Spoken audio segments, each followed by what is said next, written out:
Okay, everyone, I'm excited. This is actually my favorite topic, so thanks for joining us today. Last time we have talked about the three things everyone needs to know about their money. Anyone remember what they are? Number one is?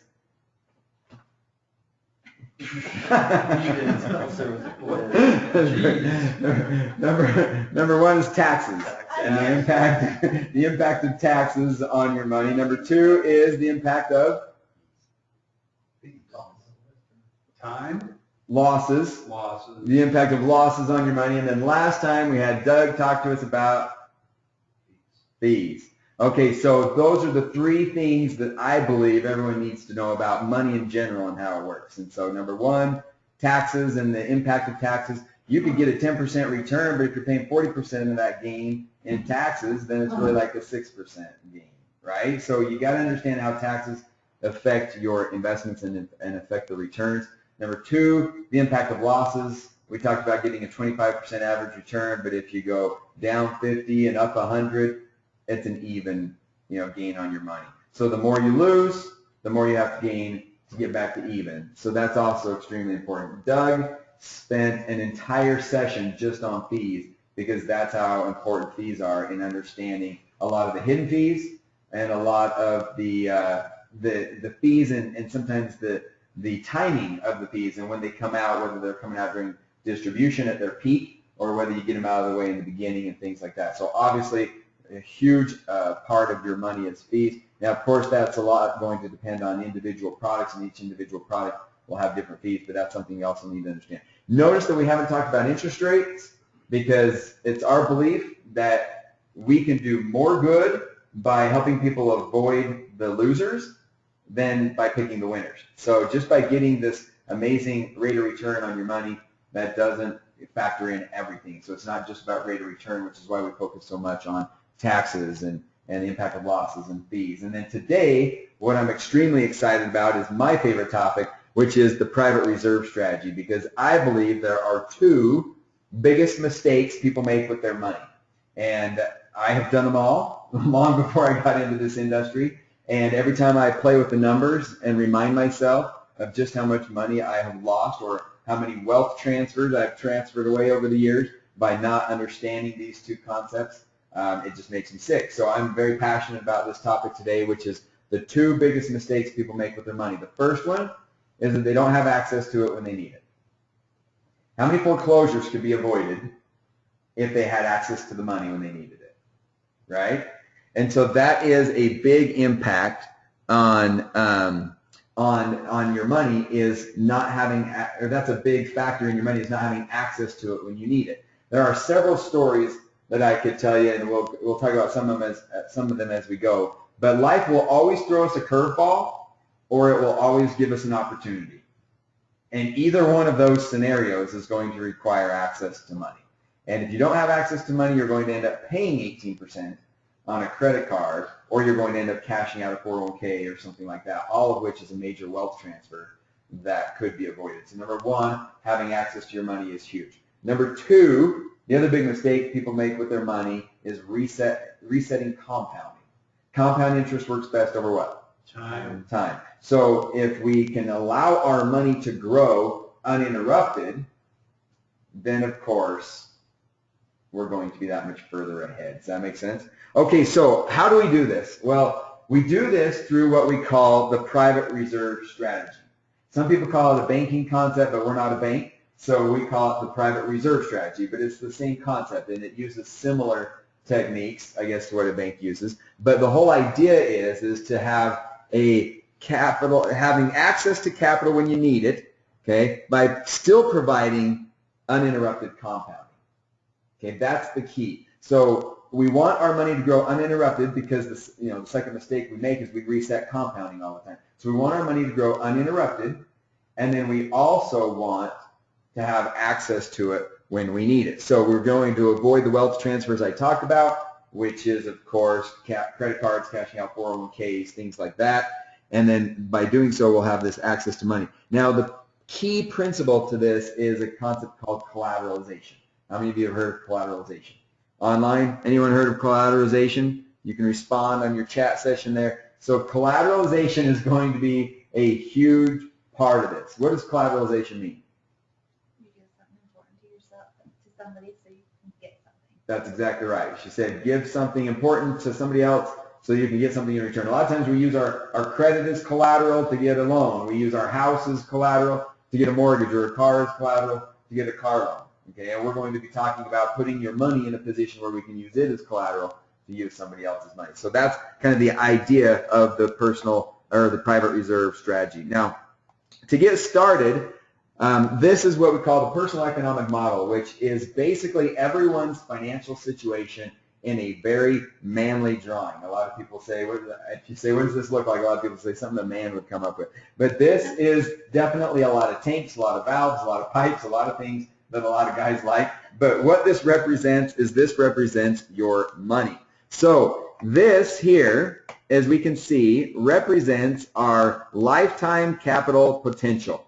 This tank is all the money that you're ever going to earn in your life, okay? And it usually comes to us through what we call earned income. Now, some people are fortunate enough to win the lottery or be a trust fund baby, but most people actually have their lifetime capital potential coming to them through what we call monthly cash flow, okay?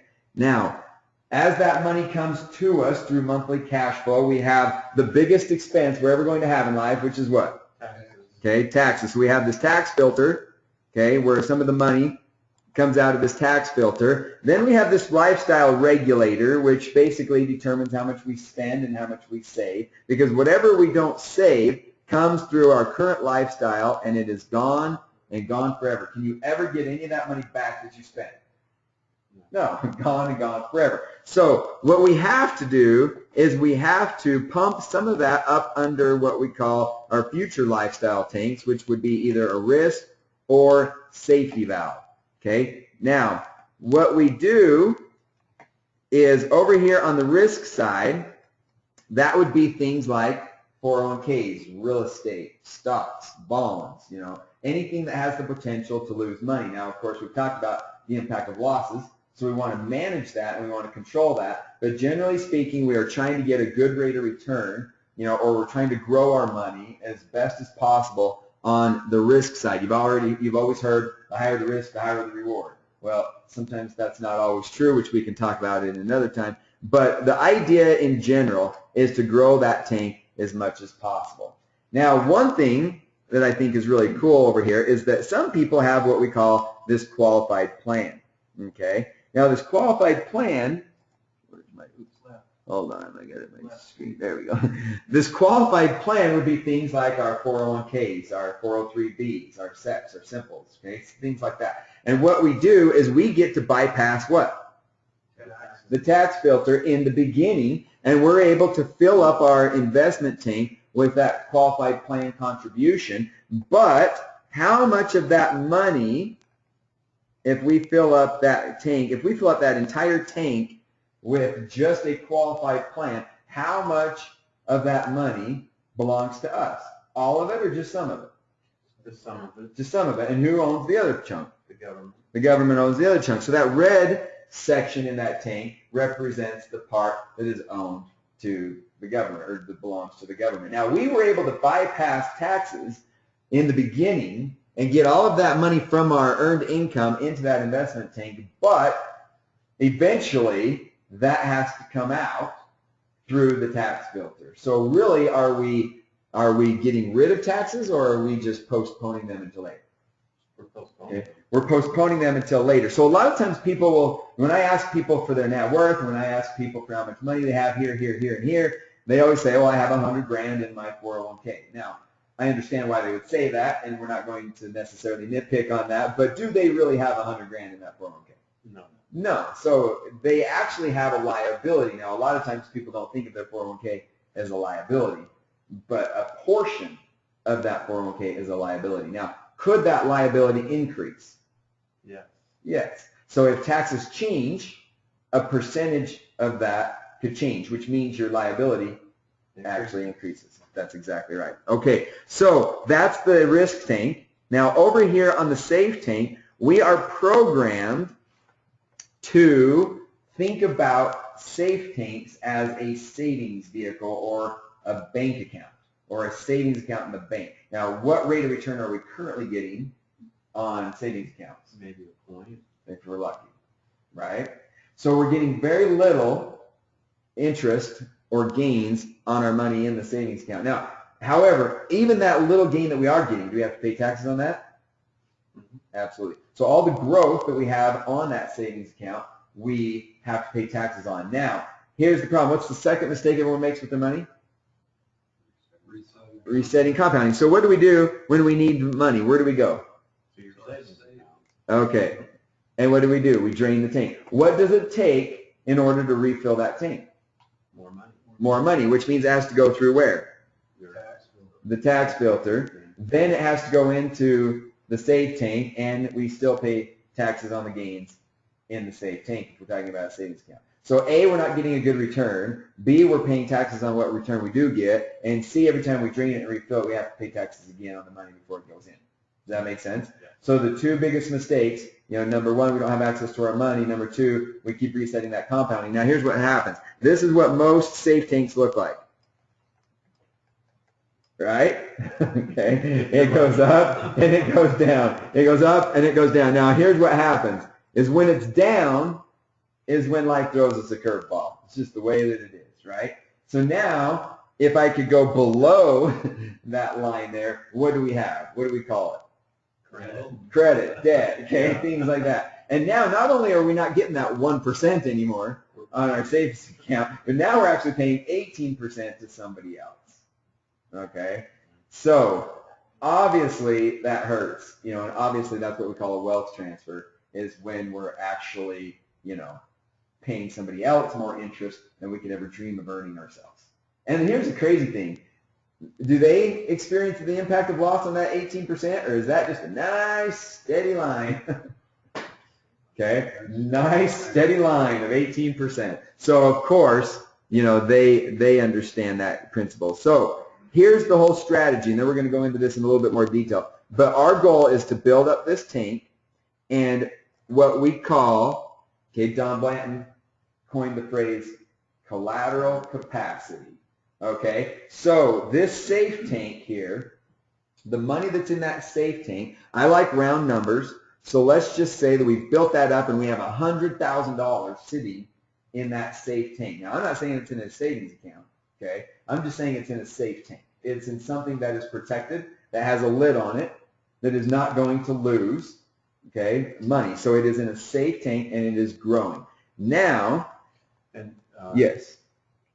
And we're not paying anything on the interest that's being earned.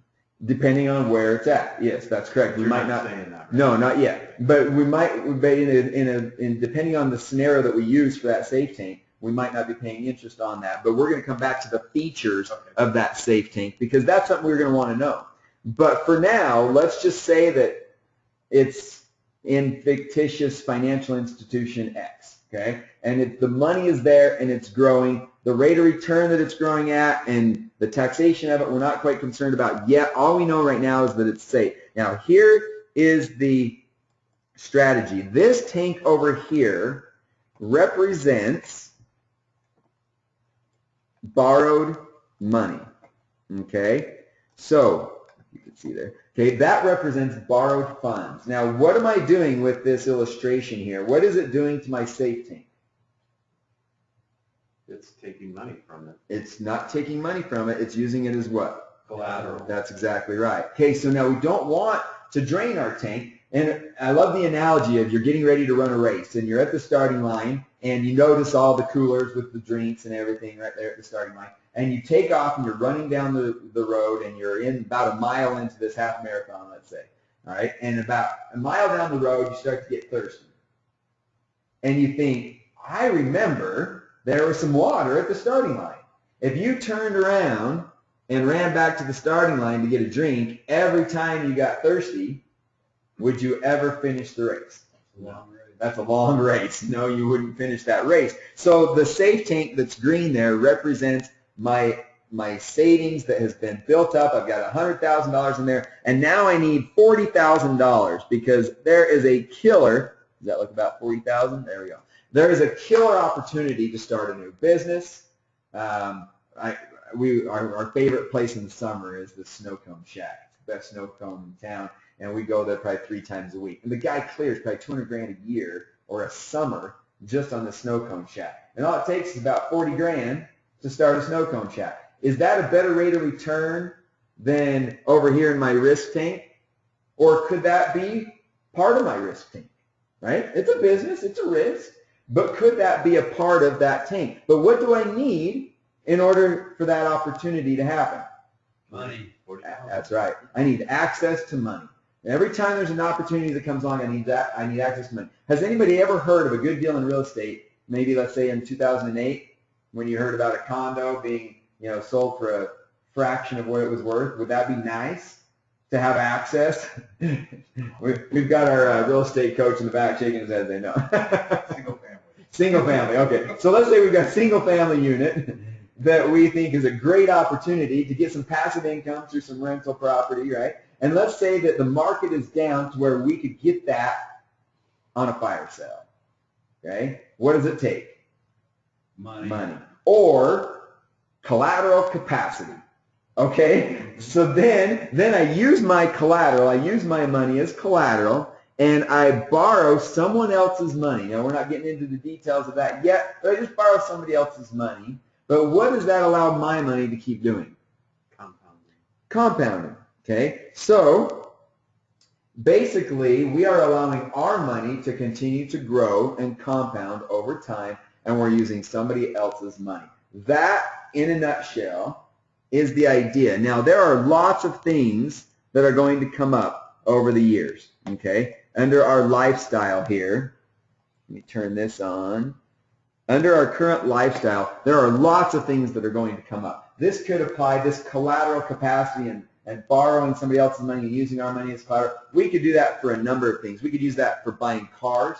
We could even use that for buying a house or for a second home or for a real estate investment. We could use that for unexpected expenses when we lose our job, and we need to support our just lifestyle, and our food and our basic living expenses through that. We could use that for education.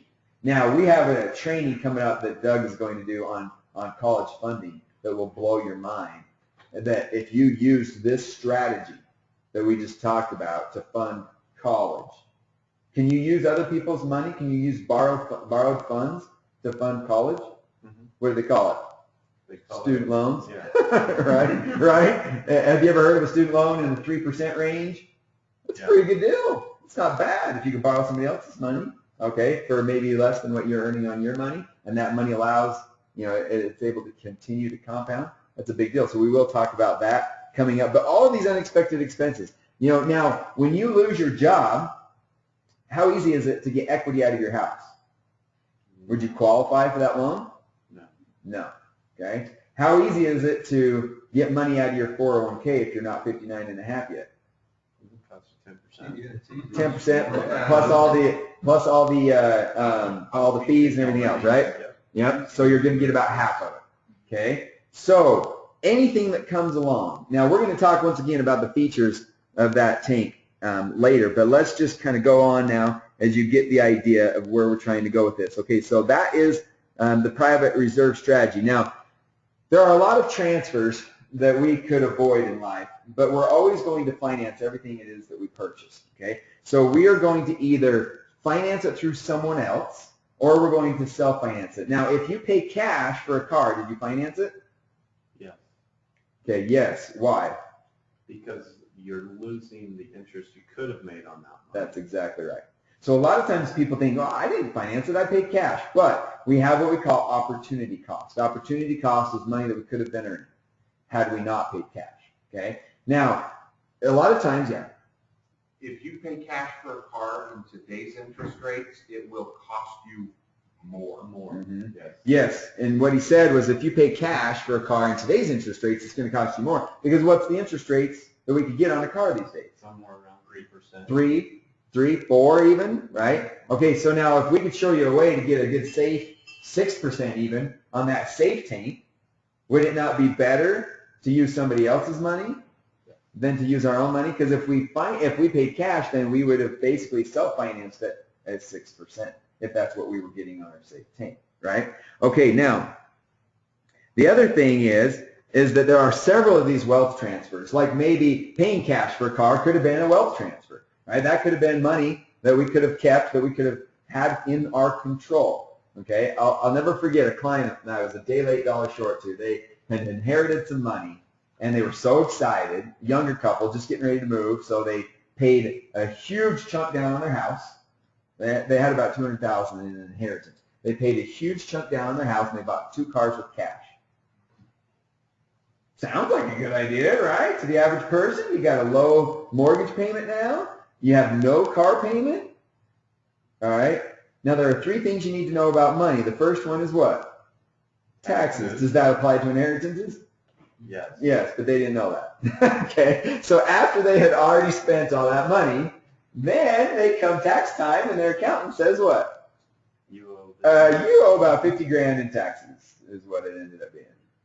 And so what did they do? Put it on a credit card. Because when you don't have collateral capacity and you don't have any money in that savings account, does the equity in your cars and the equity in your house do you any good? No. Not unless you refinance them or try to get access to it, which is what they maybe should have done. But instead, a credit card seems convenient. And then, of course, that comes with that $1,000 a month payment, which then they got behind on. Credit got screwed up by the time I got to them. They had bad credit, behind on all their bills. Equity in the house, how good does that do if you can't refinance? Not good. It's sad. It was sad. Now, these are all wealth transfers. Now, if you sit down with a money mentor or financial mentor that can kind of help you go through some of these wealth transfers, we can help people to avoid a lot of these wealth transfers. And I won't take time to go into those right now. But before you buy anything, you want to know not only how much it's going to cost, but the opportunity cost. So let's say you decide a boat is a great idea for your family. And it may be. And you're welcome to spend the 40 grand on the boat. But you have to understand that it doesn't just cost you the 40 grand, and it doesn't just cost you the interest on that loan of the 40 grand. It costs you what that money could have earned had you left it alone for 30 years for retirement, right? So you have to look at opportunity cost when we're looking at our finances. Now, this here, takes a minute for my computer to build up. Okay, so this looks at the 2 differences. What we've talked about right now has been kind of visual, high level, way of looking at this. But let's say that we have 2 options here. Compound interest versus a loan. Okay? And let's say that we're getting 5% on our money, and we're paying 5% to borrow somebody else's money. So now we're talking about, let's say, a car, $30,000, okay? We have a choice to either pay cash for that $30,000 or borrow somebody else's money at the same interest rate. Now, in 5 years, my cash would have grown to $38,501. That's the beauty of compound interest, okay? Now, if I borrowed somebody's money at 5%, when you factor in the principal, the interest, the opportunity cost that you lost on that principal, and the opportunity cost you lost on that interest, all of that added up is your total cost of ownership when you finance something. And what are the numbers? Who's got the best eyesight? It's even 38. 38,501 on either one. So which one would you choose? Would you rather stay in control of your $30,000 and use somebody else's money, or would you rather give up control of your money and spend your cash? I'd rather All right, okay, because the number one mistake everyone makes is they don't have access to the money. So it sure would be nice to hang on to it, right?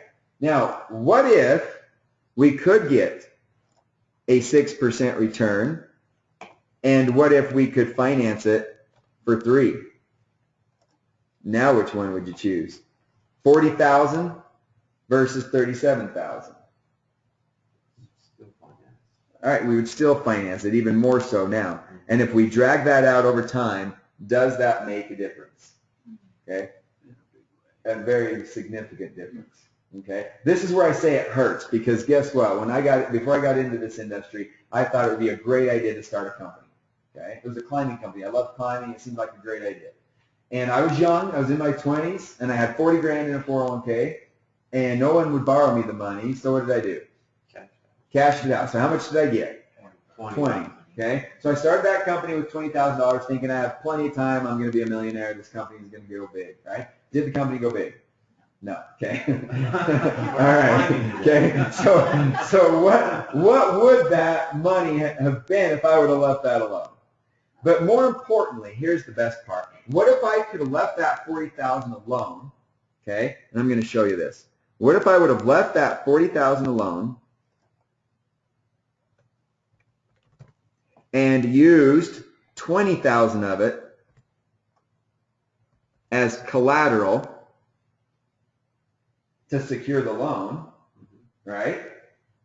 20,000 of it as collateral, and let's just say that was costing me 4.5 on that collateral, and my money kept growing at 6%. It has been about 20 years since this happened, okay? I would have had $132,000 in my account, but I would have owed, had I not paid that back, and that was an interest-only loan that had been accumulating this whole 20 years, I would have owed $58,000. What would be my net gain?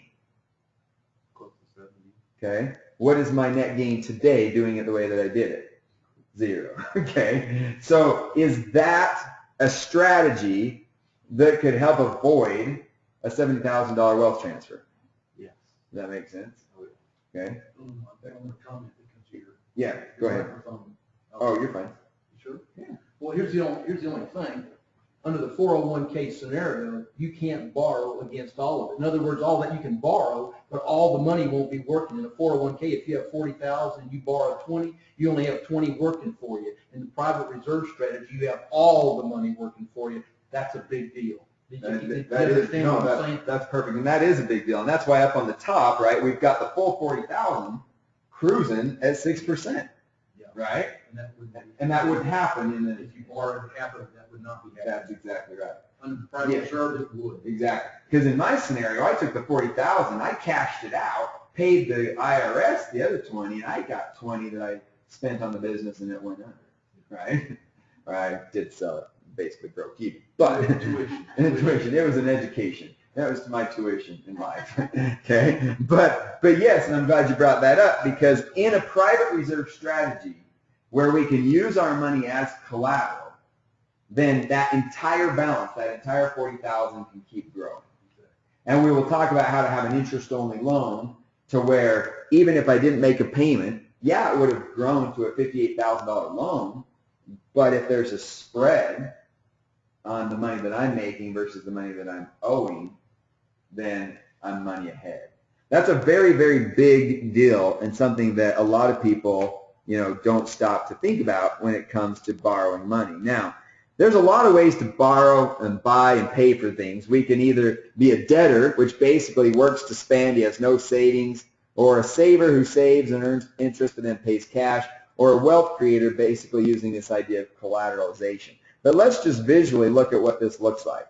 A debtor is what a lot of people are telling us to not get into, okay? Everyone says don't get into debt, and we need to get out of debt. That's because a debtor borrows money that he doesn't have, okay? And he pays for something with money that he doesn't have, and he spends his whole life trying to get back to zero. So he starts at zero, he goes below zero because the tank was empty, right? When the timing was, when the timing wasn't right, right? When the unexpected expense hit, or you got laid off, or whatever the case may be. If you had to go into debt, okay, your whole goal is to work back to zero and get out of debt. Now, if our whole financial picture is just about getting out of debt, where are we going to be in 20 years when we're out of debt? At 0. At 0, okay? So if all we ever do is get out of debt, then we're still going to be at 0. Now, the saver is a lot smarter than the debtor. They say they can delay gratification, okay? Something that a lot of our generation was not taught, okay? But our grandparents tell us to delay gratification and save. And that would be smart, but if the debtor was paying, let's hopefully not be talking about an 18% interest rate on credit. But let's say the debtor was only paying 4 or 5% on a car, and the saver, was saving and earning 4 or 5% on his savings. Either way, where does that saver end up every time he spends the money? 0. Okay, now if we go back here, every time that saver drains that tank, what does he have to do to fill that tank back up? Earn money, pay taxes. Earn money, pay taxes, and refill the tank. So this little picture I did earlier of the savings account going up and down, up and down, up and down, that's exactly what we're talking about right here, is that the saver saves money, then spends it. Saves money, then spends it. Both of them, the saver and the debtor, end up where at the end of the day? 0. Okay, so let's look at what we call the wealth creator. The wealth creator has an increasing pool of capital. In other words, they have this nice little tank over here that is growing, okay, and it's never being reset. We never drain that tank. We never run back to the starting line and grab a drink. We just keep moving forward, okay? Now, that tank continually fills up, okay, and then we simply use that tank as collateral to borrow somebody else's money. Here's the visual, okay? That red doesn't represent debt. That red represents leverage. Have you ever read a book or heard anybody talk about using other people's money? Other people's time, other people's money, that kind of an idea? What was that? And other people's efforts, right? The 1 Minute Millionaire talks all about using other people's time, efforts, money, everything else. There's like 5 or 6 of them, okay? So using other people's money is simply leverage, especially if it's costing you less than what you're earning on your money. But the key is to not reset compounding, because compound interest works best over time, okay? So now, that wealth creator, at the end of the day, at the end of his lifetime, who ends up with the most money? Obviously him. There's obviously a big spread there, between the saver and the wealth creator. All of this right here is, I've heard Doug, my mentor here, I've heard Doug talk about it's almost like it's money that comes out of thin air, right? When he'll talk about the college funding training with applying this strategy right here, you're literally coming up with about $1 million during retirement out of thin air, just simply by applying this private reserve strategy, because you're simply leveraging somebody else's money while you're allowing your money to continue to compound. Does that make sense? Okay. All right. Oops.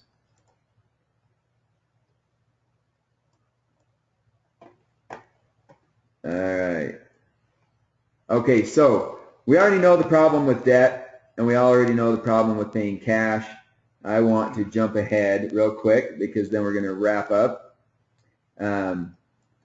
And I'm going to leave it with this visual right here. Okay? This right here is the idea of what we're talking about. Okay? If you use your money as collateral to borrow money from a financial institution for purchases, okay, then your money continues to grow and continues to compound. But if you use a traditional bank, that means you have a traditional loan, an amortizing loan, and you have structured payments, okay? But it still works, and this concept that we've been talking about still works. Now, is there a more efficient way to do it? Yes, there is, and I'm going to end with this screen right here, one of my favorite screens, and that is going back to this tank. Now, we will have additional trainings that go into some of this in a little bit more detail, but a lot of people are wanting to know, where do I put that money in that tank, in that safe tank? Because we need to try to get a good rate of return and things like that. But let's talk about that safe tank. If we go back here one last time to this personal economic model picture here, okay, this safe tank over here that we're using to grow our money that we can use as collateral, there are certain attributes that we would want in that tank. Now, you've all heard the analogy that if you're going to go play in the Masters Golf Tournament, and you could have one of two things, either the golf clubs of anybody who's ever played around the golf or their ability, which would you choose? The ability. So what we have been doing today is we have been on the driving range teaching technique. We've been teaching the swing. Okay? Now we're about ready to go into the clubhouse and pick out the clubs. There are several clubs that will work for what it is that we just talked about, but some clubs have better features than others. Doug here is a phenomenal golfer, and he could beat me any day with any golf clubs, but he also knows the benefits of a good golf club. That's why he gets custom fit for all of his golf clubs, so that he can get that even extra 5 yards out of them. So are golf clubs important? Absolutely. Golf clubs are important, but the swing and the technique and avoiding some of these wealth transfers can sometimes even be more important. So basically, to summarize, as we now go into the clubhouse and look at the golf clubs, I've got a list here. You tell me if I'm missing anything. But when we're looking at these golf clubs, do you want tax-deferred growth? A savings account in the bank, you have to pay taxes every year on the gains of that. You know, putting money into the stock market that might even be earning you a 10% one year, you still have to pay taxes on those gains. So would we want that money to go tax-deferred if we're choosing the perfect club? Yes. Tax-free distribution. Would you like to be able to take that money and use that money tax-free when it comes time to using that collateral scenario? Would you like to be able to get to that money tax-free? Yes. All right, yes. How about competitive return? Anyone want a competitive return? Okay, so through some concepts like indexing, we can talk about the ability to get in around that 6 to 8% and maybe even more. But that is a way to get a good rate of return, okay, without a lot of loss that could still stay in the safe tank. Now, high contribution limits. There are vehicles out there like 401ks, Roth IRAs, and other vehicles that have a limit on how much money you can put into them. Would you like to be able to put in as much money as you want? Sure. Right? I met with a guy the other day that won the lottery. Would he like to be able to put a lot of money into something like this? Yes. He would not like to have any limitations on that. Okay? What are the chances of meeting with somebody who won the lottery? About as rare as winning the lottery. All right. You have additional benefits that can come along with each one of these products. Collateral opportunities. Is that a must to be able to apply the techniques we've talked about today? Absolutely. Yes, I would say out of all of the features, having a collateral opportunity is probably one of the most important. Now, safe harbor means that in most cases, check with your state, but in most cases it's protected from lawsuits, creditors, and bankruptcies. Okay? Now, is that crucial? Is that important? Ask O.J. Simpson. Ask O.J. Simpson how much money he has stashed away that is protected from lawsuits, bankruptcies, and creditors. Absolutely. How about no loss provisions?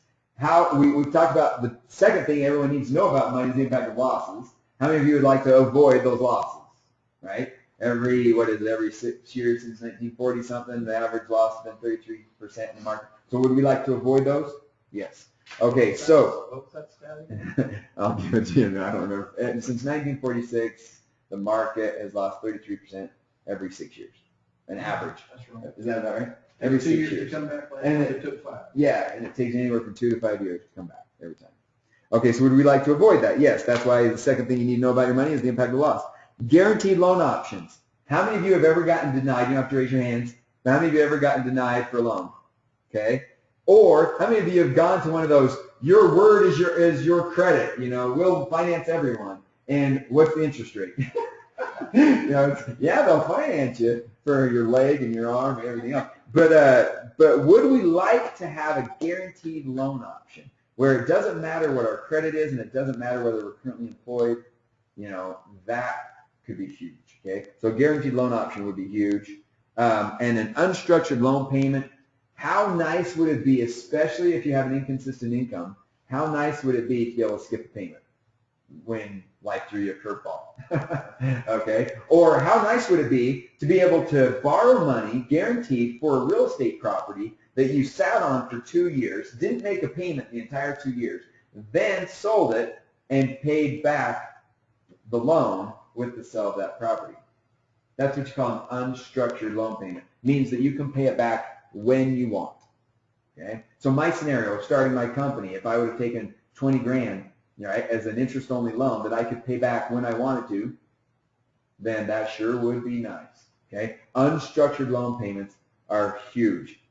Liquidity, use, and control. We call it the luck factor. If you want to add a K on the end, it's knowledge. Okay? But liquidity, use, and control of your money. Basically, that was the number one mistake I talked about earlier that people make with their money is they don't have access to it.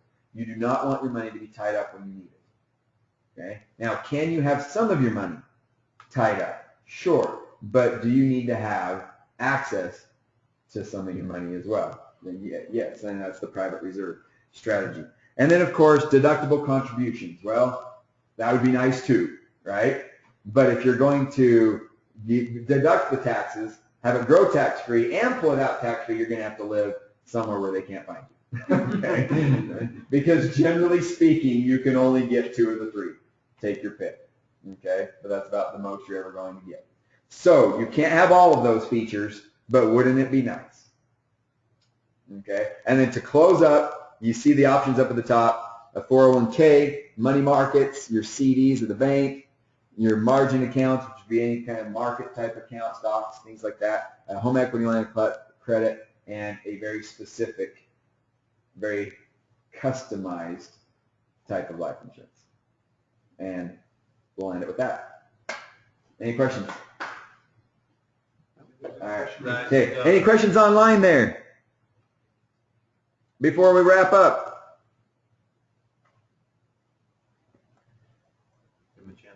I'll give you a second to type. Thanks, Kirti, for your comments on a slide earlier. She said, I love this slide. These guys are also smart. They've been answering all the questions that we've been going. Our online crew here, just as smart as our in-person crew here. So thanks for jumping online. We're glad you guys joined us. No questions, it sounds like, so far. So thanks for joining us. We are going to have... we are now going to start getting into the 5 major wealth transfers. The first one is mortgages. Okay. The second one is qualified plans. The third one is taxes. The fourth one is college savings. And the fifth one is large capital purchases like cars and things that go on credit cards, things like that. Credit cards, things like that. Those are the 5 major wealth transfers. So for the next 5 weeks, that's what we're going to be training on. So stay tuned. Thanks for coming.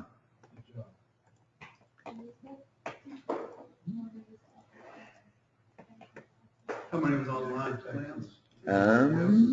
5.